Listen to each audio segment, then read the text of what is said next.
Next question बच्चों, जो कि आपकी टेक्स्ट बुक में पेज नंबर 323, ठीक है, पेज नंबर 323 और क्वेश्चन नंबर 10। तो आप अपनी टेक्स्ट बुक निकाल लेंगे और उस क्वेश्चन को स्टार्ट करेंगे। Okay, done. चलिए, सबसे पहला काम क्या होता है, गिवन निकालना। सो गिवन के लिए क्वेश्चन रीड करना। सो वैल्यू क्या मिली मुझे, वोल्ट मिली। वोल्ट में क्या, स्टॉपिंग पोटेंशियल या तो रिटार्डिंग पोटेंशियल या तो कट ऑफ पोटेंशियल। नेक्स्ट क्या मिला, 4950 एंगस्ट्रॉम रेडिएशन है। सो ऑब्वियसली लैम्डा लेंगे, रेडिएशन या तो लाइट या तो फोटोन या तो लाइट। ज़्यादा हो गया, क्लियर कर देते हैं ये। Next, radiation change. If the source of incident radiation is change, यानी कलर चेंज हो गया है ना, लाइट चेंज होगी, तो stopping potential is also change, है ना। कलर अलग है तो स्टॉपिंग पोटेंशियल भी अलग होंगे, मैंने थ्योरी में पढ़ाया था आपको। Find the work function of cathode material and the work function find करना है, and the wavelength of second source. Okay, ठीक है। सो ये है लैम्डा, ये है स्टॉपिंग पोटेंशियल 1 और ये है स्टॉपिंग पोटेंशियल 2। सो गिवन लिखा जाए, ठीक है, गिवन लिखेंगे। क्या होगा गिवन, सबसे पहले स्टॉपिंग पोटेंशियल नंबर 1 दिया है, ठीक है। सो मैं वही लिख रहा हूँ। कितना है बच्चों, 0.8 वोल्ट। नेक्स्ट क्या है, लैम्डा 1 कितना है, 4950 एंगस्ट्रॉम, यानी 10⁻⁻10। ओके, अगला स्टॉपिंग पोटेंशियल लिखेंगे 1.2 वोल्ट, और नेक्स्ट वाला लैम्डा आपका दिया ही नहीं है, सो लैम्डा 2 निकालना है। अच्छा, मैं फाइंड में लिख दूँ इसको यहाँ नहीं, मैं फाइंड में लिख देता हूँ। सो फाइंड क्या करना है बच्चों हमको, पहला find work function. So work function, इसको सही ढंग से लिख लेते हैं। वर्क फंक्शन फाइंड करना है, आप क्वेश्चन रीड करते चलेंगे, ये नहीं कि सिर्फ आप देख के इसको अपनी कॉपी में लिख रहे हैं। आप क्वेश्चन रीड करो और खुद से ट्राई करो, ठीक है बच्चों। नंबर 1, अच्छा, सो वर्क फंक्शन निकालने के लिए आपके पास कौन सा फॉर्मूला, अब यहाँ पे मटेरियल तो सेम ही है ना, अलग अलग मटेरियल तो नहीं है, तो वर्क फंक्शन एक ही रहेगा। सो बच्चों, वर्क फंक्शन का फॉर्मूला होगा photon energy minus kinetic energy maximum. अब फोटोन एनर्जी मतलब क्या होगा, hc/लैम्डा, और काइनेटिक एनर्जी क्या होगा, ev0। ऐसा वर्क फंक्शन निकल जाएगा। अब लैम्डा जो दिया है उसे हम लेंगे पहला वाला लैम्डा, ठीक है बच्चों। ओके, और देख सकते हैं आप ये एंगस्ट्रॉम में है और ये इलेक्ट्रॉन वोल्ट में चल रहा है, तो हम इसको ईवी भी बना सकते हैं। मैं आपका टाइम बचाने के लिए मैं आपको बताऊंगा, ठीक है, ये एंगस्ट्रॉम वाली वैल्यू कैसे यूज़ करना है। ओके, सो ev0। ओके, तो अब क्या, अब थोड़ा सा इसको डिटेल में बताता हूँ। फाई नॉट hc/लैम्डा 1, लैम्डा 1 अगर मैं लिखूँ 4950 एंगस्ट्रॉम, डन बच्चों, समझ रहे हो आप इसको, तो ऊपर क्या लिखूँ 12400 लिख दूंगा मैं, माइनस ईवी में रखना है। सो हम क्या करेंगे, इसको ईवी में रखना है मतलब ई से डिवाइड करना है ना, E/2, ई से डिवाइड कर देंगे, 1.6 10⁻⁻19 कूलम। V0 मतलब पहला वाला V0, ठीक है, कितना है ये 0.8 है। ये वैल्यू तो कैंसिल हो गई, चार्ज की वैल्यू, φ0 आ गया हमारा 12400, ठीक है, डिवाइड बाय 4950। अब ये आसपास आएगा आपका 2.5, मैं अप्रॉक्स लिख रहा हूँ, आप कैलकुलेटर से या फिर कैलकुलेटर से नहीं, अब इसको लॉग टेबल से सॉल्व करेंगे, ठीक है। तो वर्क फंक्शन मेरा ईवी में आ गया 1.72 ईवी। देखा कितना आसान था, ठीक है। अब क्या करना है, हमें नंबर 2 सॉल्व करना है। सो नंबर 2 क्या है, नंबर 2 क्या पूछा था, शायद लैम्डा पूछा था आपको, लैम्डा 2 सेकेंड सोर्स का सोर्स, ठीक है, कैथोड मटेरियल का। ओके, सो वर्क फंक्शन तो वही है, मटेरियल बदल नहीं रहा है, ठीक है। सो अब हम क्या करेंगे, सोर्स मतलब लाइट का सोर्स, मटेरियल नहीं, लाइट का सोर्स, यानी अलग कलर है, अभी कलर अलग है तो लैम्डा 2 रहेगा, तो लैम्डा 2 निकालना है। तो hc/लैम्डा 2 equal to work function plus ev0 2, done. Okay, so अब यहाँ पे काफ़ी सारा कैलकुलेशन आपको खुद से करना है और ट्राई करके बताना है कि आंसर क्या आता है। बट ठीक है, मैं थोड़ा बहुत आपका समय बचा देता हूँ, मैं इसको कैलकुलेट करता हूँ। ठीक है, जितना मैं आसान कर सकूँ उतना आपके लिए आसान करके देता हूँ। तो ओके, इसको थोड़ा सा और शॉर्ट कर देते हैं। इसको और सिंप्लीफाई करता हूँ, एमस्ट्रॉन्ग में ही निकालने की कोशिश करता हूँ इसको। तो 12400, ठीक है बच्चों, divide by lambda 2 in Armstrong. ठीक है, ये एमस्ट्रॉन्ग में रहेगा, ये ऐसा लिखने का नहीं ब्रैकेट में एमस्ट्रॉन्ग, मैं सिर्फ समझाने के लिए लिख रहा हूँ। फाइव नॉट की वैल्यू कितनी थी, 1.72 electron volt, plus EV electron volt में बनाना है तो किससे डिवाइड करना पड़ता है, E की वैल्यू से, है ना। कट हो जाता है, मतलब एक प्रकार से 1.2 लिखो, डायरेक्ट चलता है। अब कितना आ जाएगा, इसको हम 1.2 इसमें ऐड कर देंगे तो 2 7 2 9 2.92। सो आ चुका है ये 12400 अपॉन लैम्डा 2। तो बच्चों लैम्डा 2 कितना हो जाएगा, 12400 अपॉन 2.92। और इसको जब हम सॉल्व करेंगे तो बच्चों लैम्डा 2 की वैल्यू कुछ 48 ऐसा आ जाएगा। देख सकते हैं अब आपके टेक्स्ट बुक से आंसर ऑलमोस्ट मैच हो गया, आसपास आंसर आ रहा है। ठीक है बच्चों, नेक्स्ट क्वेश्चन। काफ़ी थोड़ा बड़ा दिख रहा है, क्वेश्चन ही बड़ा दिख रहा है, तो आप समझ सकते हो सॉल्व करने में काफ़ी टाइम लगने वाला है। तो चलिए शुरू करते हैं। सो क्वेश्चन आपकी टेक्स्ट बुक में है, आप अपनी टेक्स्ट बुक भी साथ ही साथ निकाल लीजिएगा। टेक्स्ट बुक में page number 323, question number 12। Okay बच्चों, चलिए स्टार्ट करेंगे। सबसे पहले वैल्यू की तरफ हमारा ध्यान जाना चाहिए। पूरा क्वेश्चन थ्योरेटिकल दिख रहा है, वैल्यूज़ हमें यहाँ मिल रही है, सो हम गिवन चालू करेंगे। सो गिवन नंबर 1 क्या है बच्चों, यहाँ पे ये इंसिडेंट वेवलेंथ है और ये स्टॉपिंग पोटेंशियल है, लैम्डा 1 लैम्डा 2 V01 V02। पिछला क्वेश्चन जैसा ही है बच्चों, पिछला क्वेश्चन हमने किया था ना, वैसे ही यहाँ पे काफ़ी कुछ दिख रहा है मुझे। सो फाइंडिंग के नाम पे ये आपको फाइंड करना है, what is threshold frequency and corresponding wavelength also, what is the most likely metal use for emitter. Okay, काफ़ी सारा है। सो हम क्वेश्चन का गिवन चालू करेंगे और रीड करते चलेंगे। सो लैम्डा 1 बच्चों यहाँ पे कितना है, जो भी टेबल में दिख रहा है 2536 इन एमस्ट्रॉन्ग है, सो मैं एमस्ट्रॉन्ग लिखूँगा। ठीक है, अब यहाँ कन्वर्ट नहीं करेंगे, सारी एनर्जी वगैरह सब आप समझ सकते हो कि आपको ईवी में निकालना है, सो आप इसको कंटिन्यू करेंगे। ओके, इसका स्टॉपिंग पोटेंशियल नंबर 1 कितना है बच्चों, ये 1.95 और किस में है, वोल्ट में है, सो मैं V लिखूँगा इन वोल्ट। और लैम्डा 2 गिवन डेटा लिख लिया जाए 3650 एमस्ट्रॉन्ग, और V02 आपको दिया है यहाँ पे, कितना वैल्यू दिया है, 0.5 वोल्ट। ठीक है, सो अब आगे बढ़ेंगे और क्या क्या निकालने को बोला है, calculate the following data for incident wavelength, ठीक है, and stopping potential. Okay, estimate the value of Planck's constant, जो कि हमें लर्न है। सबसे पहला क्या निकालना है हमें, प्लैंक्स कांस्टेंट यानी h की वैल्यू निकालनी है। ओके, सो प्लैंक्स कांस्टेंट और वर्क फंक्शन भी निकालना है। सो नंबर 2 क्या निकालना है, वर्क फंक्शन। अच्छा, फाई नॉट लिख देता हूँ यहाँ पे, सिंबल क्या यूज़ करेंगे, फाई नॉट। और क्या निकालना है, what is the threshold frequency, that is nu not.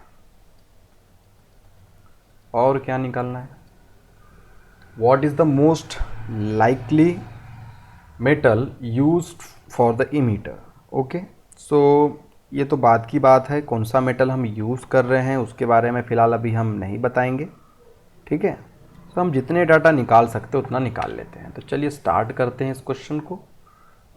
सबसे पहला काम हम क्या निकाल सकते हैं, क्या हम H निकाल सकते हैं। ठीक है, क्या हम H निकाल सकते हैं, तो कैसे निकालेंगे H, कैसे निकालेंगे, H निकालना बड़ा मेहनत का काम है, कैलकुलेशन बहुत ज़्यादा है इसमें। तो H निकालने के लिए बच्चों हमें फोटोन एनर्जी देना चाहिए, जो कि यहाँ पे दी नहीं है। एच सी बाय लैम्डा नहीं दिया है, ठीक है। तो फिर अब किसके टर्म में निकाला जाए इसको? ओके, तो नोट करेंगे आप, अगर ऐसा क्वेश्चन कभी आता है, अब ये कितने मार्क क्वेश्चन है, ये ऑलमोस्ट 5 मार्क के ऊपर का क्वेश्चन बनता है, क्योंकि यहाँ पे कितनी वैल्यू निकालना है आपको? 4 वैल्यू निकालना है। सो कुल मिला के 6 मार्क का क्वेश्चन बनता है, 6 और 7 मार्क का, तो इसके आने के चांसेस तो बहुत कम है, बट फिर भी मैं आपको इसके बारे में डिटेल बता देता हूँ। सो नोट फॉर्मूला, ये फॉर्मूला नंबर 1 के लिए, क्या एच सी बाय ई जो होता है वो क्या होता है बच्चों? Slope of graph. ये एक्स्ट्रा टर्म है, इसका इंपॉर्टेंस इतना ज़्यादा नहीं है आपके एग्ज़ाम के लिए, आने के चांसेस थोड़े कम हैं, बट फिर भी मैं आपको बता देता हूँ। Slope of graph of V naught versus 1/λ, ठीक है। तो इसका फॉर्मूला है बच्चों, स्मॉल m के टर्म में इसका फॉर्मूला है, ठीक है। स्मॉल m क्या होता है बच्चों? स्लोप होता है, ओके। सो इसका फॉर्मूला है V02 माइनस V01/1/λ2 माइनस 1/λ1। सो ये इसका स्लोप है। स्लोप क्या होता है? मतलब इसका स्लोप जो होता है बच्चों, स्लोप यानी स्मॉल m, वो होता है V0/λ, ठीक है। एच सी बाई ई का जो स्लोप होता है V0/λ होता है। दोनों का सब्ट्रैक्शन हम ले रहे हैं, चेंज ले रहे हैं, यानी हम क्या ले रहे हैं? Rate of change of stopping potential, ठीक है। स्लोप यानी tan theta, okay. Colour change कर देता हूँ और ऐसा, ठीक है। Final minus initial, final minus initial, ये 1/λ है बच्चों, 1/λ, ओके। तो इसको कंटिन्यू करेंगे हम, यहाँ से इसको सब्ट्रैक्ट करेंगे, वैल्यूज पुट करेंगे, 0.5 माइनस 1.95 डिवाइड बाय 1/λ, कितना आ जाएगा? 3650, ठीक है। अब ये एमस्ट्रॉन्ग में डाल देंगे तो -10 आ जाएगा यहाँ पे, और ये 2536 इंटू 10⁻−10। अब इतना बड़ा कैलकुलेशन आप खुद से तो करेंगे नहीं, सो बट फिर भी मैं आपको ये सब ऑलरेडी कर चुका हूँ, तो मैं आपको बता देता हूँ कि कैसे सॉल्व आता है। सो 2.74 10⁻6, आप इसको डायरेक्ट लिख लेंगे, 3.94 10⁻6, ठीक है। और इन सबको आखिरी में सॉल्व करने के बाद आपका फाइनल आंसर जो भी रहेगा वो कुछ ऐसा रहेगा, ठीक है बच्चों। 1.2 10⁻6 और ये आ जाएगा 1.21 10⁻−6। तो आपका ये आ गया स्लोप, यानी क्या आ गया? एच सी बाय ई, ठीक है। सो ये था आपका H C by E, but हमको निकालना क्या है बच्चों? हमको तो एच निकालना है, ठीक है। तो एच निकालने के लिए क्या करेंगे? देयरफॉर एच क्या आ जाएगा? क्रॉस मल्टीप्लाई हो जाएंगे, तो आ जाएगा 1.21, ये तो था, -6, तो क्या हो जाएगा यहाँ पे? E/C। तो E की वैल्यू हमें पता है बच्चों, E की वैल्यू पता है और C की वैल्यू पता है। E की वैल्यू कितनी है बच्चों? 1.6 इंटू 10⁻−19, और C की वैल्यू 3 इंटू 10⁻8। तो जो पिछला मैंने आपको बताया था वो सब आपको ध्यान में रखना है तो रख सकते हो, ठीक है। वो एक्स्ट्रा टर्म थी, तो ये जो h की वैल्यू है उसी एक्स्ट्रा टर्म से आती है, और पूरा सॉल्व करने के बाद आपका आंसर आएगा। आप लॉग से सॉल्व करेंगे, इसको काफ़ी टाइम लगेगा आपको, बट फिर भी आपको सॉल्व तो करना ही है। तो कितनी वैल्यू आएगी? कुछ इस तरीके से वैल्यू आएगी, जो कि 6.4 के पास में रहेगी। तो आपका पहला आंसर इतना आता है, ठीक है बच्चों। सो हमें करना क्या है? अब अगला भी तो सॉल्व करना है। तो नंबर 2 वर्क फंक्शन निकाल, तो फाइव नॉट निकालेंगे अब हम। तो कैसे निकालेंगे? फाइव नॉट के लिए हमको पता है, क्या पता है? फाइव नॉट इक्वल टू क्या हो जाएगा? फोटोन एनर्जी से क्या माइनस करेंगे? ये, ठीक है। किसके लिए निकालना है? वो तो पहले वाले के लिए निकालना है। सो हम 1 लगा देंगे और इसको सॉल्व करेंगे।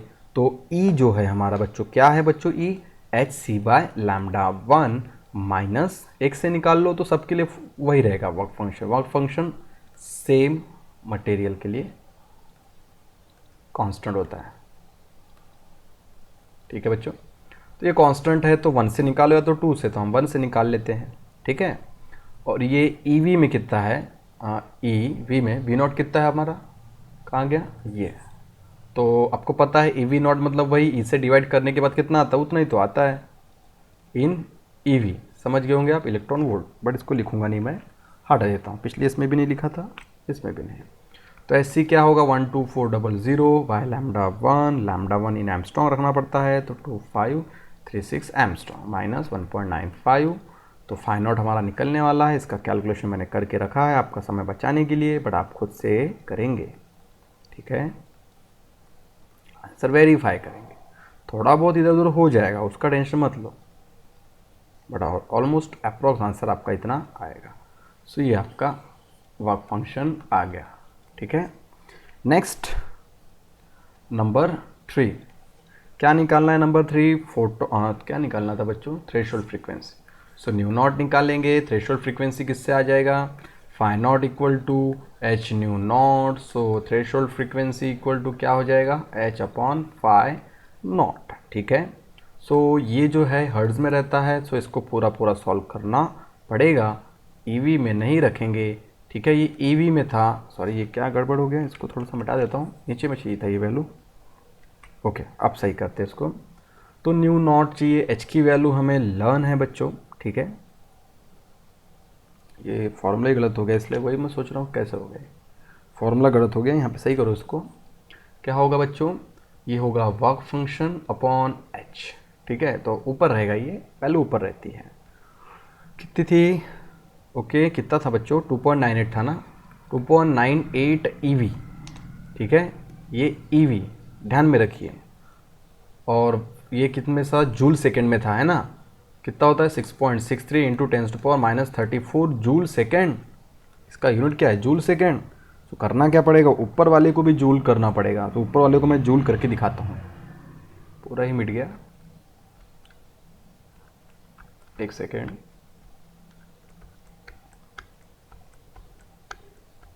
हाँ है, ओके। सो ये मैं कन्वर्ट करता हूँ, इसको इरेज करना था मुझे, ओके तो मैंने इरेज कर दिया, वापस आ गए, जूल बना दो, 1.6 10⁻⁻19 जूल, जूल जूल कैंसिल, 1/सेकेंड क्या होगा, हर्ट्ज, जूल जूल कैंसिल, 1/सेकेंड क्या आ गया, हर्ट्ज। वैल्यू यहाँ पे सॉल्व कर लेंगे आप, ठीक है। सो वैल्यू पूरा सॉल्व कर लेंगे, कितना आ जाएगा वैल्यू, लॉग से सॉल्व कर लो, वैल्यू आ जाएगी आपकी कितनी,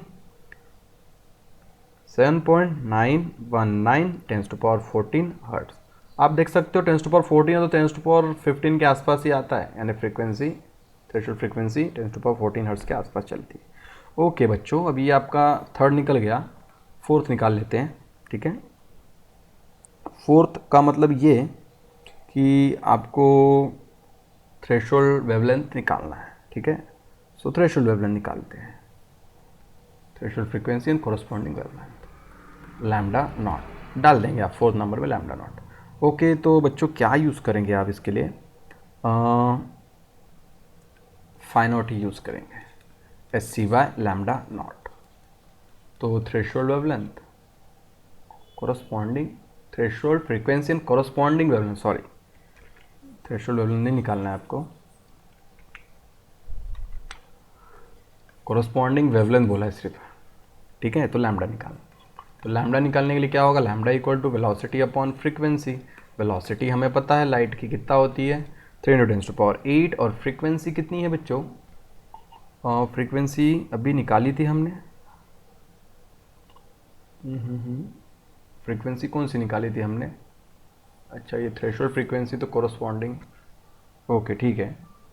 तो मतलब पिछला ही हमारा सही था कि कोरस्पॉन्डिंग बोला है, तो इसका मतलब क्या है, उसी की फ्रीक्वेंसी हमें निकालनी है। सो लैम्डा नॉट लगा दो, कोई प्रॉब्लम नहीं है। न्यू नॉट था हमारे पास, कितना था बच्चों न्यू नॉट हमारे पास, मेरा वैल्यू कितना आया था न्यू नॉट का, 7.191, देख सकते हैं आप 7 के आसपास आया था आपका, टेक्स्ट बुक में उतना ही है, ठीक है। ओके सॉल्व कर लेंगे, आंसर आ जाएगा।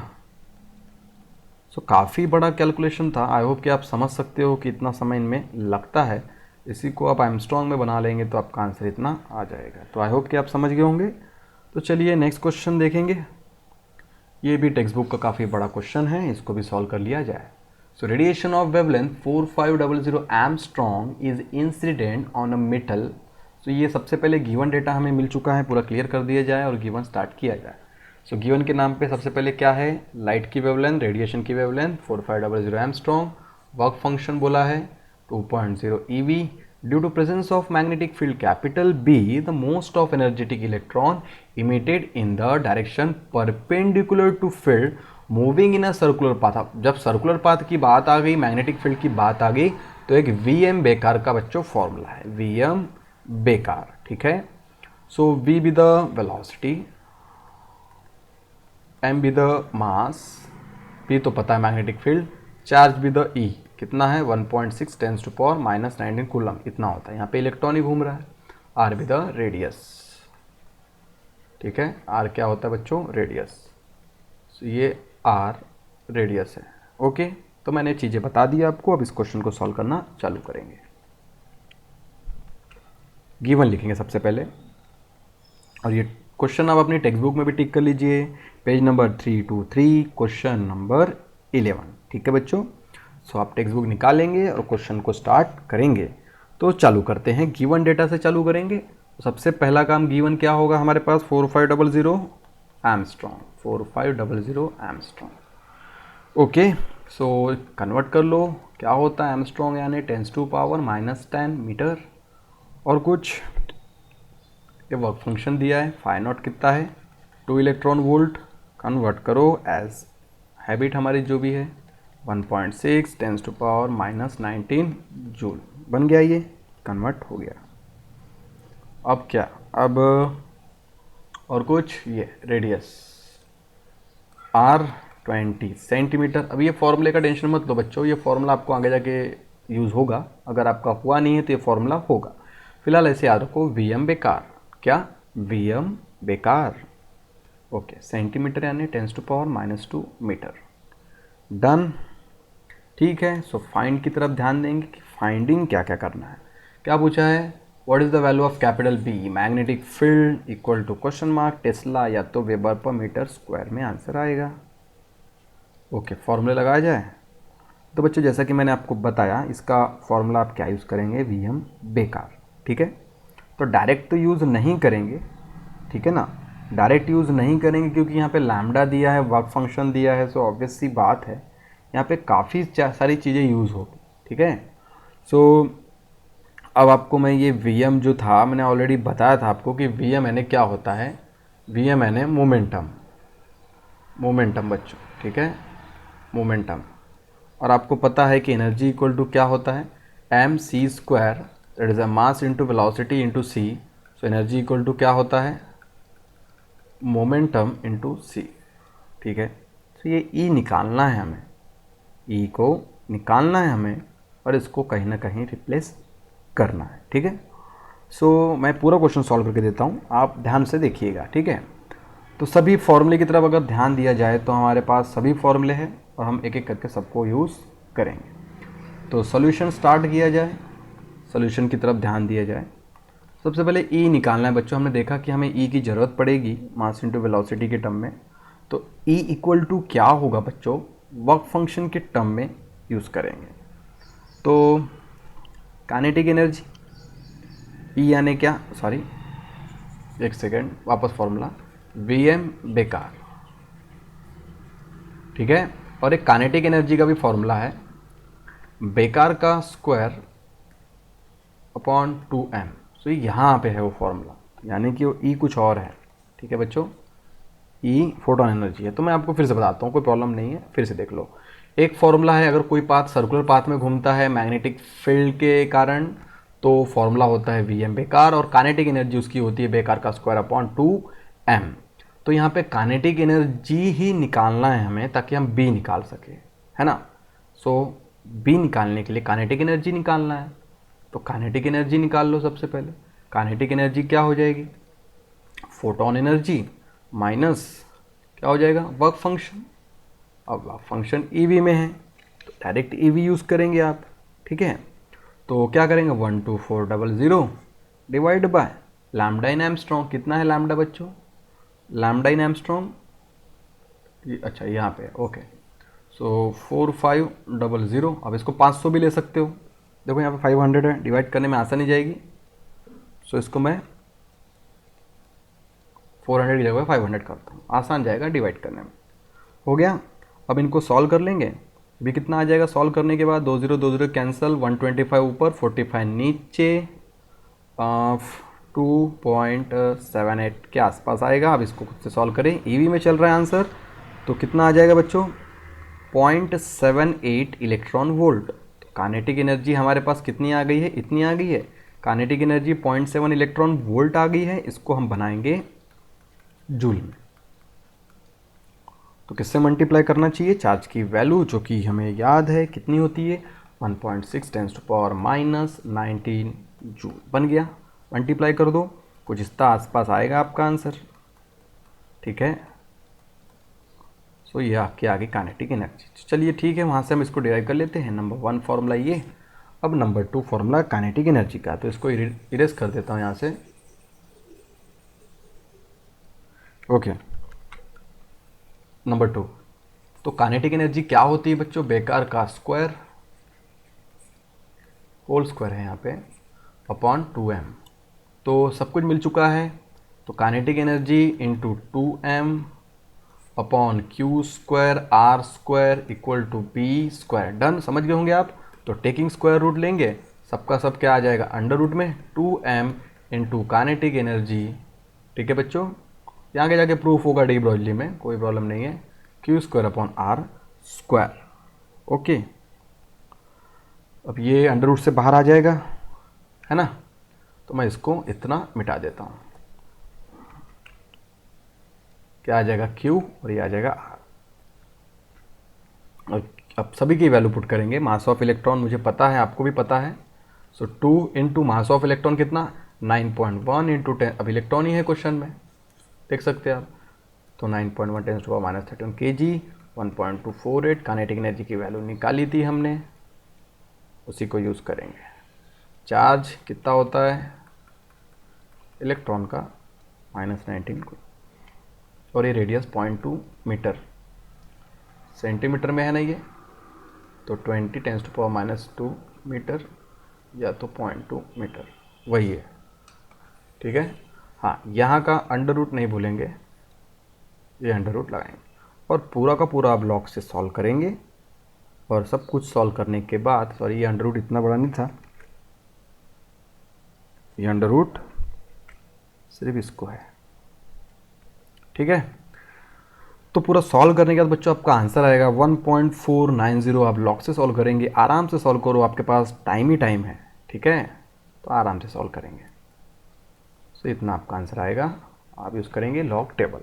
तो चलिए आज का लास्ट क्वेश्चन देख लेते हैं, आपकी टेक्स्ट बुक का अगला question, page number 322, question number 8। Okay बच्चों, तो चलिए स्टार्ट करेंगे। इस क्वेश्चन को आप अपनी कॉपी में देखेंगे, गिवन लिखेंगे सबसे पहले। अभी लास्ट क्वेश्चन है तो आपको खुद से करना है, तो कॉपी में देखो, गिवन लिखो। तो क्वेश्चन ग्राफिकल है बच्चों। So observation for an experiment on photoelectric effect of stopping potential by varying the incident frequency were plotted the slope of the linear curve was found to be approximately this, given that the charge of electron is this and the Planck's constant is h। सो ये जो भी आपको extra term दिया है इसको मैं explain करता हूँ, क्योंकि ग्राफिकल क्वेश्चन है तो स्टेप बाय स्टेप मैं आपको बताता हूँ, ठीक है। तो ध्यान दीजिएगा, stopping potential for a material, stopping potential for a material is given by कितना V0, ठीक है, h न्यू अपॉन E, क्योंकि मैं इलेक्ट्रॉन वोल्ट में डालने की कोशिश कर रहा हूँ, फाई नॉट अपॉन E। आपको समझ गया होगा, मैंने E की वैल्यू से डिवाइड कर दी, एक प्रकार से ये इलेक्ट्रॉन वोल्ट में ही बन चुका है। देख सकते हैं EV0 होता था, h nu minus phi naught होता था। कौन से फॉर्मूले की बात कर रहा हूँ मैं, इसकी kinetic energy equal to photon energy minus work function. ये क्या होता है, EV0 होता है photon energy minus phi naught. So क्या हो जाएगा, E से डिवाइड कर दिया हमने, तो E minus phi naught equal to V0, ठीक है। E की जगह पे आप ये डाल सकते हो h न्यू, ओके, ठीक, ये डन। सो यहाँ पे h बाई E, ठीक है। सो इसको हम एक प्रकार से कंपेयर करते हैं, कंपेयरिंग अब वो इक्वेशन, स्ट्रेट लाइन का इक्वेशन होता है जो कि आपको पता है क्या होता है, मैंने 11th स्टैंडर्ड में आपको पढ़ाया था। स्ट्रेट लाइन का इक्वेशन, ये ऐसा आपको याद आ रहा, वो ग्राफ बताया था मैंने आपको, ठीक है। ये कुछ ऐसे ग्राफ बताए थे, y equal to mx plus C वाले ग्राफ स्लोप के टर्म में। सो अभी वो नहीं बताता हूँ मैं, अभी सीधा काम पे आते हैं हम। mx plus C, m be the slope and c be the intercept, ठीक है। Okay, so mx plus C straight line का ग्राफ आपको समझ गया होगा। तो अब मैं आपको काम की बता देता हूँ। Slope of a graph, slope of a graph v naught versus nu कितना होता है, विल बी कितना, m equal to H by E. पिछली बार मैंने इसको पढ़ाया था और मैंने सॉल्व भी करवाया था, ठीक है। याद आ रहा होगा आपको पिछला क्वेश्चन। तो क्या, तो हम निकालेंगे, ये स्लोप है बच्चों, ये m क्या है, स्लोप है, ध्यान रखो ये स्लोप है, मास मत बोल देना इसको। तो 4.1 जो भी वैल्यू दी है आप देख सकते हैं वोल्ट के टर्म में, ठीक है। 4.1 into 10⁻⁻15 equal to h upon 1.6 10⁻⁻90, ठीक है। तो h की वैल्यू निकाल लेंगे। h की वैल्यू ऑलमोस्ट कितनी आ जाएगी, 6.56 इंटू 10⁻⁻34 जूल सेकेंड। तो इतना आपका आंसर आता है, ठीक है। तो फिलहाल आज के लिए इतना, बाकी करेंगे नेक्स्ट टाइम। Thank you.